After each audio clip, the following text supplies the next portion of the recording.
رکعات میں سورتوں کی تعین کر لینا یہ حدیث سے جتنا ثبوت ہے اس سے ایک زائد چیز ہے، اس کا تذکرہ نہیں ہے حدیث۔ تو ایک طبقہ وہ ہے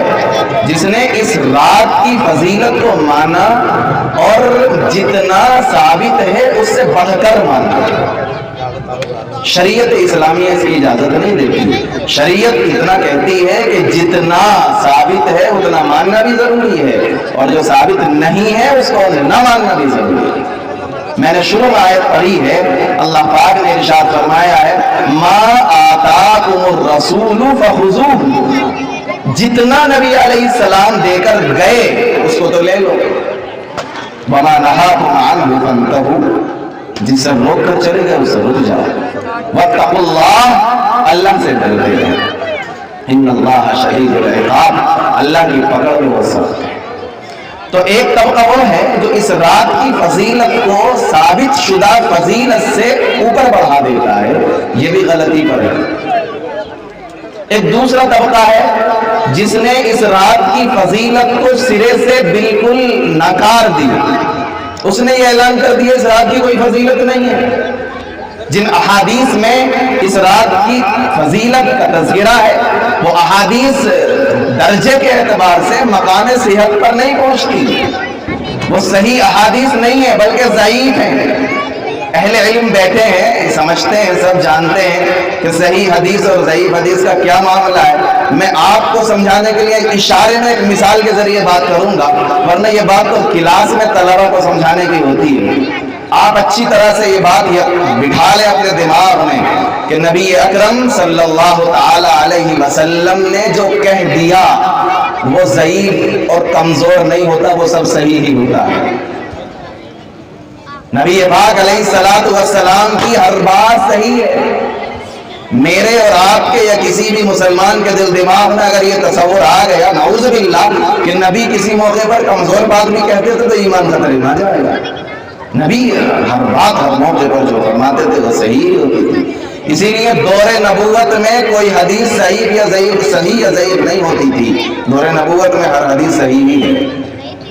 دور صدیق میں چلے جائیں، دور فاروقی میں چلے جائیں، دور عثمان میں چلے جائیں، دور مرتضوی میں چلے جائیں، اور اس کے بعد صحابہ کا دور، تابعین تابعین کا دور ہے،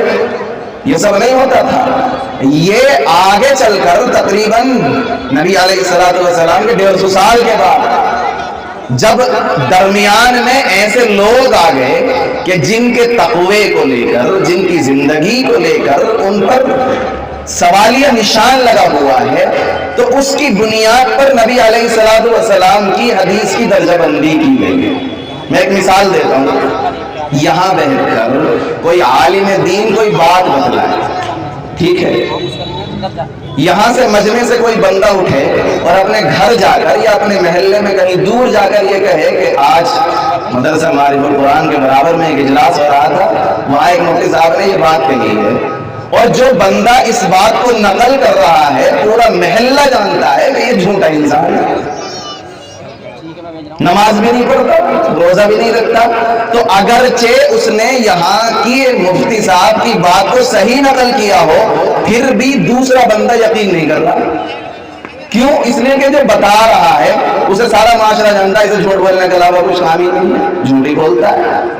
تو یقین کم ہو گیا۔ اب یہ یہاں جو مفتی صاحب نے بات کہی تھی یہ کمزور ہو گئی، اس میں مفتی صاحب کی غلطی نہیں تھی، یہ کمزور ہوئی ہے بیچ والے کی وجہ سے، کہ بیچ میں جس نے بات آگے بڑھائی ہے، جو بیچ میں بندہ آ گیا اس کی زندگی پر اسلامی اور دینی اعتبار سے مذہبی لیول کو دیکھتے ہوئے سوالیہ نشان ہے، اس کی بنیاد پر کہہ دیا جائے گا کہ اس کی بات کمزور ہے۔ لیکن پھر دوسرا کوئی بندہ اٹھ کر گیا، اس نے بھی جا کر محلے میں بتلایا کہ آج مفتی صاحب نے یہ کہا ہے، پھر تیسرا کوئی بندہ پہنچ گیا، اس نے بھی جا کر کہا کہ جی آج مفتی صاحب نے یہ کہا ہے، پھر کوئی چوتھا بھی پہنچ گیا، اس نے بھی کہا کہ آج مفتی صاحب نے یہ کہا ہے، اور 10 15 20 پہنچ گئے، تو جس نے پہلے نمبر پر اطلاع دی تھی، جس کے بارے میں آپ سب کو معلوم تھا جھوٹا ہے، اب اس کی بات کا درجہ بھی بڑھ جائے گا، بڑھے گا کہ نہیں بڑھے گا؟ اب آپ یہ سوچیں گے بھیا ایک جھوٹ بولتا، 2 بولتے، 3 بولتے، 4 بولتے، یہ سارے ہی بھائی جھوٹ بول رہے ہیں، اس کا مطلب کہیں ہوگی یہ بات مفتی صاحب نے، تو جو بات شروع میں کمزور ہو رہی تھی وہ 20-25 لوگوں کے مزید بتلانے کی وجہ سے مضبوط ہو گئی. ایسا ہوتا کہ نہیں ہوتا ہے؟ نبی اکرم صلی اللہ علیہ وسلم کی احادیث کا یہی مسئلہ ہے کہ اب حضور کو دنیا سے رخصت ہوئے لمبا عرصہ ہو گیا ہے. حضور کی احادیث واسطوں سے ہم تک پہنچ رہی ہیں. حضور سے صحابی نے سنا ہے, صحابی سے تابعی نے سنا ہے, تابعی سے تبع تابعی نے سنا ہے, اس کے بعد محدثین تک بات پہنچی ہے, اس کے بعد نیچے اور علماء دین تک بات پہنچی ہے, سینہ بسینہ منتقل ہوئی ہے, کتابوں کے ذریعے منتقل ہوئی ہے. درمیان میں کوئی بندہ آ گیا جس کی زندگی پر سوالیہ نشان ہے, اس کی بنیاد پر کہہ دیا جاتا ہے کہ اب یہ حدیث صحیح ہو گئی. لیکن اگر وہی حدیث کسی اور بندے سے بھی آ گئی,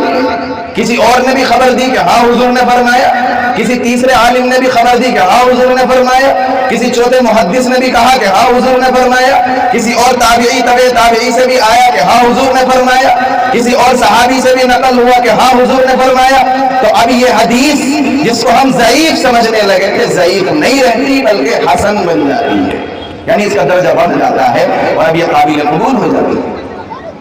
تو وہ طبقہ جو شب برات کی فضیلت کا انکار کرتا ہے, اس کی فضیلت کو تسلیم نہیں کرتا, وہ یہ کہتا ہے کہ اصل میں شب برات کی فضیلت کے تعلق سے جتنی احادیث کا ذخیرہ ہے وہ ساری حدیثیں ضعیف ہیں, اس لیے ہم اس کی فضیلت کو نہیں مانتے. ہم یہ کہتے ہیں محترم, حدیثیں اگرچہ ضعیف ہیں لیکن اس کی فضیلت پر مختلف افراد سے مختلف سندوں سے احادیث منقول ہیں, اس لیے نمبر 1 اس حدیث کا جو ضعف تھا, جو کمزوری تھی وہ دور ہو گئی اور حدیث مضبوط ہو چکی ہے, اس لیے فضیلت ثابت ہوگی. اور نمبر 2, علامہ سخاوی رحمۃ اللہ علیہ بڑے محدث گزرے ہیں, انہوں نے لکھا ہے کہ شریعت اسلامیہ میں 2 دائرے ہوتے ہیں, ایک مسائل کا دائرہ, ایک فضائل کا دائرہ. مسائل کے سلسلے میں ضعیف حدیث غیر معتبر ہے لیکن فضائل کے سلسلے میں ضعیف حدیث بھی معتبر ہے. آپ سب جانتے ہیں ہر مسجد میں فضائل اعمال پڑھی جاتی ہے, بہت سے بھائی اعتراض کرتے ہیں کہ اس میں تو ضعیف حدیث ہے, تو ان کا جواب یہی ہے کہ محترم یہ مسائل کی کتاب نہیں, یہ فضائل کی کتاب ہے, اور فضائل کے باب میں ضعیف حدیث بھی معتبر ہوتی ہے. لہذا جو طبقہ یہ سمجھتا ہے کہ شب برات کی کوئی فضیلت نہیں ہے وہ بھی غلط ہے. حدیث میں موجود ہے, نبی علیہ الصلوۃ والسلام کی حدیث میں موجود ہے, فرمایا گیا ہے کہ اس رات میں زندگی میں ایک بار نبی پاک علیہ السلام کا عمل موجود ہے کہ جنت البقیع قبرستان میں تشریف لے گئے حضور پاک علیہ السلام. اسی رات کے بارے میں حدیث میں فرمایا گیا ہے کہ قوموا لیلھا وصوموا نہارھا, آپ جو ہے رات میں عبادت کر سکتے ہیں اور دن میں روزہ رکھ سکتے ہیں, اسی رات کے بارے میں فرمایا گیا. تو میں عرض کر رہا ہوں اس رات کے تعلق سے 3 طرح کے انسان ہیں. ایک انسان وہ ہے جو اس کی فضیلت کو ثابت شدہ فضیلت سے زیادہ مانتا ہے, وہ بھی غلط ہے. ایک طبقہ وہ ہے جو اس کی فضیلت کا سرے سے انکار کرتا ہے, وہ بھی غلط ہے. اعتدال کی راہ یہ ہے کہ جتنی فضیلت ثابت ہے اس کو ہم لیں گے, ما آتاکم الرسول فخذوہ, اور جتنی فضیلت ثابت نہیں ہے اس کو نہیں لیں گے. ہم درمیان کی رائے اختیار کریں گے, اعتدال سے چلیں گے. لہٰذا اب میں یاد کر دیتا ہوں کہ ثابت کیا ہے اس رات میں. نمبر 1, ایک موقع پر نبی اکرم صلی اللہ تعالی علیہ وسلم اس رات میں جنت البقیع قبرستان گئے, لیکن ذخیرہ احادیث کو کھنگال لینے پر یہ اس نتیجے پر پہنچتے ہیں اہل علم کہ ایسا صرف زندگی میں ایک بار ہوا, صرف. اور ہمارا عمل اس کے بالکل برعکس ہے. ہم نے قبرستان جانے کو لازم سمجھ لیا ہے, اور ایک بار نہیں ہر سال لازم سمجھ لیا ہے. یاد رکھیے جائز کام جائز ہی کی حدود میں رہے تو صحیح ہے, اگر جائز کام جائز کی حدود سے اٹھ کر واجب کے خانے میں چلا جائے یا فرض کے خانے میں چلا جائے تو پھر غلط ہو جائے گا. جو چیز جائز ہے جائز ہے, جائز کا مطلب اتنا ہوتا ہے کہ کر لو تو ٹھیک ہے, نہ کرو تب بھی کوئی مسئلہ نہیں ہے. لیکن اگر ہم نے اس کو فرض کا درجہ دے دیا کہ کرنا ہی پڑے گا تو اب یہ چیز غلط ہو جاتی ہے. قبرستان جانا نبی اکرم صلی اللہ علیہ وسلم سے ثابت ہے, لیکن اگر کوئی یہ سمجھتا ہے کہ جانا ضروری ہے جو نہیں جا رہا وہ گنہگار ہے، یا جو نہیں جا رہا وہ شریعت اسلامیہ کا مخالف ہے، یا جو نہیں جا رہا وہ دین کا باغی ہے، یا ہر شب برات میں جانا ضروری ہے۔ میں اس اسٹیج سے واضح کر دینا چاہتا ہوں کہ اس کا نظریہ غلط ہے۔ نہ قبرستان جانا فرض ہے، نہ قبرستان جانا واجب ہے، نہ قبرستان جانا لازم اور ضروری ہے۔ ہاں نبی علیہ السلام سے ثابت ہے، اگر کوئی صرف اس بنیاد پر کہ نبی گئے تھے ہم بھی چلے جائیں تو کوئی مسئلہ نہیں ہے، جا سکتا ہے۔ لیکن اگر کوئی اس بنیاد پر جا رہا ہے کہ وہ نہ جانے والے کو برا سمجھ رہا ہے تو پھر دوسری چیز ہے اس شب میں نفلی عبادت رات میں۔ اس تعلق سے آپ ایک چیز غور کر لیں کہ اس رات میں جتنی بھی عبادت ہے وہ ساری کی ساری نفلی ہے یا فرض ہے؟ سب نفل ہے۔ حدیث پاک میں نبی اکرم صلی اللہ علیہ وسلم نے فرمایا خیر صلاۃ المرء فی بیتہ الا المکتوبہ۔ حدیث پاک میں کہ مرد کی سب سے افضل اور بہتر نماز تو گھر میں ہی ہوتی ہے سوائے فرض نماز میں نہیں کہہ رہا ہوں، نبی فرما کر گئے خیر صلاۃ المرء فی بیتہ، مرد کی سب سے اچھی نماز، بہتر نماز گھر میں پڑھنی چاہیے، الا المکتوبہ، ہاں فرض نماز کی سب سے بہترین جگہ مسجد ہے۔ یہاں سے بھائی میری طرف سے یہ پیغام مت لے جانا کہ مولوی صاحب آئے تھے وہ تو کنسیشن دے گئے مسجد میں جانے کی ضرورت نہیں، دوسری حدیث بھی ہے اگر فرض نماز مسجد میں نہیں پڑھنے جا رہے تو نبی یہاں بھی فرما کر چلے گئے کہ جو مسجد میں نہیں آتے فرض نماز میں میرا دل چاہتا ہے کہ میں لکڑیاں اکٹھی کروں ان کے گھروں میں آگ لگاؤں، یہ بھی فرمایا نبی نے۔ تو فرض نماز کی سب سے بہتر جگہ مسجد ہے، اسے اگر گھر میں پڑھیں گے تو نبی کے حکم کی مخالفت ہے، لیکن نفل اور سنت کے لیے نبی علیہ السلام نے فرمایا کہ سب سے بہتر جگہ گھر ہے۔ ٹھیک ہے، اس کا یہ مطلب نہیں کہ مسجد میں نہیں ہوتی، مسجد میں ہوتی ہے، پڑھ لینے میں کوئی حرج نہیں ہے۔ اور اگر یہ لگتا ہے کہ ہم فرض نماز مسجد میں پڑھ لیں اور سنت گھر پہ پڑھنے کا ارادہ کریں لیکن گھر کے ماحول میں جا کر شاید نہ پڑھ سکیں، بچوں میں الجھ کے رہ جائیں، خاتون خانہ میں الجھ کے رہ جائیں، کسی گھریلو کی ذمہ داری میں الجھ کے رہ جائیں گے اور سنت مشکل ہوگی تو پھر علماء نے لکھا ہے کہ بہتر یہی ہے کہ مسجد میں پڑھ کر آ جائے اگر خطرہ ہے، لیکن خطرہ نہیں ہے، اسے یقین ہے، اسے اعتماد ہے کہ میں گھر پہنچ کر پڑھ لوں گا اس سنت کو یا نفل کو، تو پھر بہتر یہ ہے کہ گھر جا کر نفل نماز پڑھے۔ آج کی رات جتنی عبادت ہے وہ ساری عبادت نفلی ہے اور ہماری مسجدوں میں انبار لگا ہوتا ہے لوگوں کا نفلی عبادت کے لیے، افضل یہ ہے کہ گھر میں پڑھیں۔ دیکھو آقا سے کوئی بات کی جاتی ہے کھلے دربار میں اور آقا سے کوئی بات کی جاتی ہے خلوت اور تنہائی میں۔ اللہ نے اجتماعی عبادت دی ہے، دربار کھلا لگایا ہے، آؤ سب، فجر میں آؤ، ظہر میں آؤ، عصر میں آؤ، مغرب میں آؤ، عشاء میں آؤ، یہ کھلا دربار ہے، جس کی جو طلب ہو، جس کی جو طلب ہو، جس کی جو مانگ ہو وہ آئے اور سوال کرے مجھ سے، میں عطا کروں گا۔ لیکن کبھی کبھی ایسا بھی ہوتا ہے اللہ تعالیٰ کسی سے خاص تعلق دیکھنا چاہتے ہیں کہ دیکھو تنہائی میں آئے گا کہ نہیں آئے گا، تو اللہ کی طرف سے مطالبہ ہے کہ خلوت نہ، رات کی تنہائی نہ، اور تنہائی میں آ کر اللہ سے مطالبہ کر۔ اور حدیث پاک میں آتا ہے نبی علیہ السلام فرماتے ہیں کہ اللہ تعالیٰ آسمان دنیا پہ آتے ہیں اور پوچھتے ہیں الا من مسترزق، ہے کوئی رزق کا طالب میں اس کو رزق ادا کر دوں، الا من مستغفر، ہے کوئی مغفرت کا طالب کہ میں اس کی مغفرت کر دوں۔ یہ اللہ تعالیٰ کی طرف سے اعلان ہوتا ہے اور ہماری یہ ذمہ داری ہے کہ ہم خلوت میں، تنہائی میں، یکسوئی کے ساتھ، نادم ہو کر، شرمندگی کے ساتھ اللہ کے روبرو ہو۔ اور میں تجربے کی بنیاد پر کہہ رہا ہوں جو یکسوئی اور جو اللہ سے ربط تنہائی میں حاصل ہو سکتا وہ اجتماع میں حاصل نہیں ہو سکتا۔ خلوت میں جو مزہ ہے وہ جلوت میں کبھی نہیں حاصل، خلوت کی لذت تو خلوت کی لذت ہے۔ عطار ہو، رومی ہو، رازی ہو، غزالی ہو، علامہ اقبال رحمۃ اللہ علیہ نے کہا ہے عطار ہو، رومی ہو، رازی ہو، غزالی ہو، کچھ ہاتھ نہیں آتا بے آہے سے ہلنا، کچھ نہیں ملتا، صبح کی آہ چاہیے۔ اصل میں انسان تباہ ہو گیا ہے جاہ کے پیچھے اور باہ کے پیچھے۔ باہ کا مطلب خواہش نفس اور جاہ کا مطلب اعلیٰ منصب، اعلیٰ عہدے۔ حضرت حکیم اختر صاحب نور اللہ مرقدہ نے مواعظ درد و محبت میں لکھا ہے کہ اس جاہ کے شروع میں سے جیم نکال دو اور باہ کے شروع میں سے با نکال دو، اور آہ جب رہ جاتی ہے اور صبح کے وقت میں انسان اللہ سے لو لگا کر جاہ کی جیم ہٹا دیتا ہے، با کی با ہٹا دیتا ہے، اور پھر آہ کر کے اللہ کو پکارتا ہے، اس وقت جو قرب کی لذت ہے اس کا اندازہ نہیں کیا جا سکتا، کچھ ہاتھ نہیں آتا بے آہ سحر گائی۔ تو اس نفلی عبادت کا اصل مزہ تو خلوت میں ہے۔ میں عرض یہ کر رہا ہوں کہ ثابت ہے اس رات میں نفلی عبادت، لیکن تنہائی میں ہو، خلوت میں ہو، اللہ سے یکسو ہو کر اکیلے ہو، تب زیادہ مزہ ہے۔ کچھ لوگ کہتے ہیں کہ اصل میں ہوتا یہ ہے کہ اگر اکیلے پڑھتے نماز یا اکیلے عبادت کرتے ہیں تو تھوڑی دیر میں نیند آنے لگتی ہے،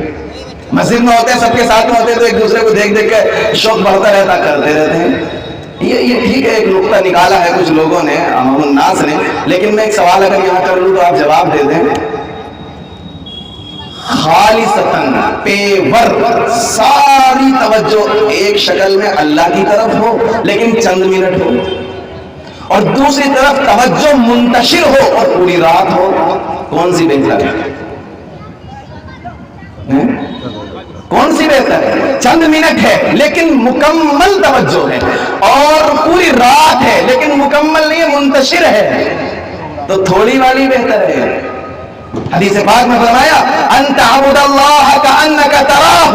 فإن لم تکن تراہ فإنہ یراک، آپ عبادت ایسے کریے جیسے آپ اللہ کو دیکھ رہے ہیں، اور اگر یہ ایمان نہیں بن پایا ہے، ایمان کمزور ہے، نور ایمانی حاصل نہیں ہے، نور ایمانی قلب کے اندر موجود نہیں ہے، ایمان کی شمع کمزور ہے، مدھم ہے، تو پھر کم از کم اتنا تو ہو فإن لم تکن تراہ فإنہ یراک، کہ اگر تو اللہ کو نہیں دیکھ رہا ہے تو اللہ تو تجھے دیکھ رہا ہے۔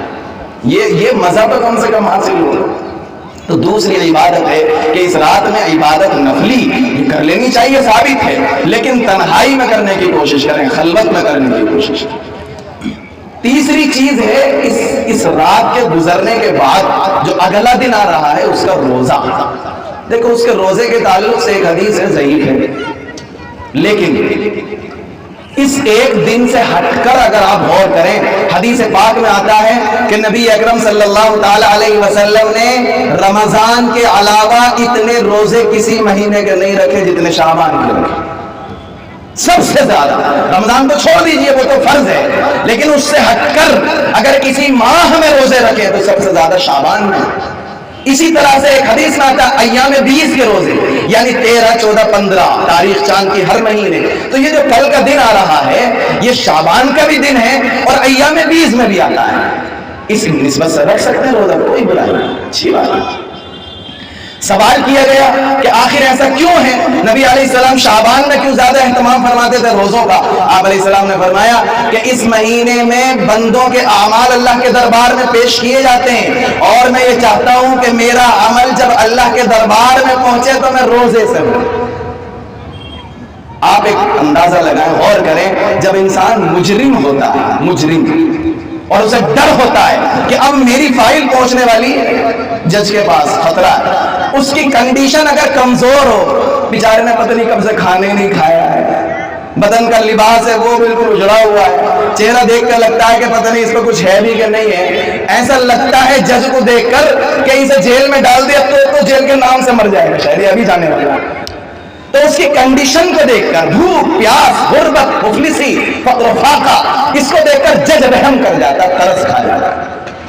ہم سب غور کریں، ہمارے نام اعمال میں کتنے جرم ہیں، کتنے گناہ ہیں، بھرا ہوا ہے نام اعمال۔ اللہ ہم سب کو معاف فرمائے۔ بے پناہ ذخیرہ ہے گناہوں کا، اور آج فرماتے نبی علیہ السلام کہ اس مہینے میں نام اعمال اللہ کے دربار میں جاتا ہے۔ اب جب نام اعمال پہنچ رہا ہے، فائل اللہ کے دربار میں جا رہی ہے، اور ہم ہٹے کھٹے نظر آ رہے ہیں، کھا رہے پی رہے ہیں، ماشاءاللہ تندرست اور طاقتور ہو رہے ہیں، لباس بڑا عالیشان ہے، تو اللہ کہے گا واہ رہی واہ، مجرم اور دیکھو نوابوں کی طرح آ رہا ہے، اٹھاؤ اسے ڈالو جہنم میں۔ تو اس کی کنڈیشن بدلنے کے بارے میں نبی نے فرمایا کہ میں چاہتا ہوں جب میرا نام اعمال اللہ کے دربار میں ہو تو میں روزے سے ہوں، یعنی آقا میرے اوپر جو نظر ڈالے وہ ترس کر نظر ڈالے، ارے ٹھیک ہے اس نے بڑے جرم کیے لیکن اس پر رحم کھاؤ، بھوکا بیچارہ معاف کرو۔ یہ مسئلہ ہے اور یہ مصلحت میرے اور آپ کے لیے ہے، نبی علیہ السلام کے لیے نہیں ہے۔ نبی علیہ السلام تو معصوم ہیں، ان کے نام اعمال میں گناہ کا تصور نہیں ہے، وہ تو بخشے بخشائے ہیں، ان کے نام اعمال میں کچھ نہیں ہے سوائے نیکیوں کے۔ پھر بھی آپ علیہ السلام فرماتے ہیں کہ میں یہ چاہتا ہوں کہ جب نام اعمال دربار الہی میں جائے تو میں روزے سے ہوں، حالانکہ نبی کے خانے اس اعمال نامے میں کوئی جرم نہیں، دراصل نبی نے اپنے عمل سے ہمیں سبق دیا ہے کہ تم یہ اس طرح سے عمل کرو اور روزہ رکھ لو، تاکہ جب تمہارا نام اعمال اللہ کے دربار میں پہنچے تو بھوکے پیاسے ہو، اللہ کو ترس آ جائے۔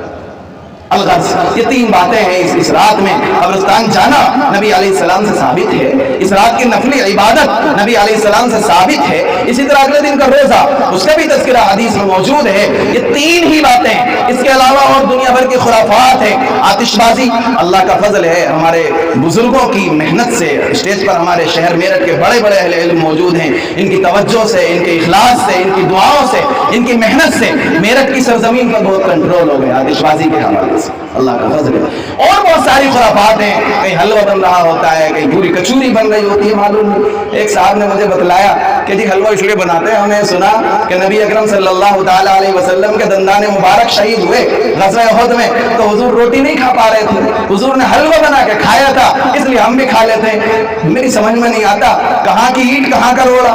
بانبتی نے کنبہ جوڑا کہ نبی علیہ السلام کے دندان مبارک شہید ہو رہے غزوہ احد میں اور یہ حلوہ کھا رہا شعبان میں، غزوہ احد ہوا شوال میں، 10 مہینے کا فاصلہ ہے جناب۔ رمضان کے بعد جو مہینہ آتا ہے شوال کا، اس میں غزوہ احد ہوا تھا اور یہ شعبان میں حلوہ کھا رہا 10 مہینے کے بعد۔ کیا واہ، کیا مصلیت ہے، کیا کمال ہے، کہیں کا اینٹ اور کہیں کا روڑا، واہ۔ اور پھر چلیے حضور نے کھایا، مان لیجئے، ارے تو حضور کے دندانے مبارک شہید ہوئے تھے، تیرے کون سے دانت ٹوٹ گئے بھائی؟ تو دانت کی مجبوری ہے، چلیے مان لیں کھا لیا حضور نے، دانت زخمی ہے نہیں کھا پا رہے تھے روٹی تو کھا لیا حلوہ، میرے اور آپ کے کون سے دانت زخمی ہیں؟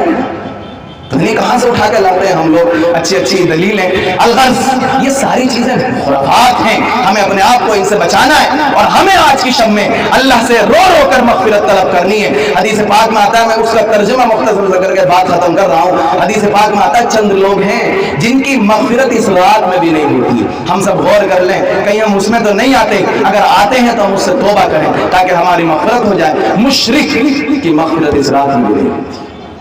اسی طرح سے فرمایا مدمن خمر،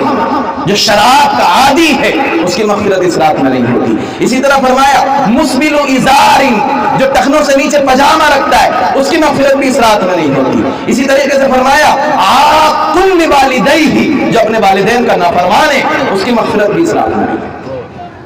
ہم سب غور کریں۔ اسی طریقے سے فرمایا الزانیہ، جو زنا کی عادی خاتون یا مرد ہے، اس کی مغفرت بھی اس رات میں نہیں ہوتی ہے۔ اسی طریقے سے فرمایا گیا مشاحن، بغض رکھتا ہے، کینہ رکھتا ہے لوگوں سے، حسد رکھتا ہے، اس کی مغفرت بھی اس رات میں نہیں ہوتی۔ میں ہر ایک کی تفصیل کرتا اگر مجھ پر وقت ہوتا، لیکن وقت نہیں ہے۔ یہ ٹوٹی پھوٹی چند باتیں آپ حضرات کے سامنے رکھی ہیں، اہل علم کی دعاؤں اور توجہ سے، حضرات اکابر کی توجہ سے، یہ اللہ پاک نے چند ٹوٹی پھوٹی باتیں مجھ سے کہلائی ہیں۔ اللہ سے دعا ہے اللہ مجھ کو صحیح کہنے کی، ہم سب کو اس پر عمل کرنے کی، جو کہا ہے اس پر زندگی گزارنے کی توفیق عطا فرمائے۔ وآخر دعوانا الحمدللہ رب العالمین۔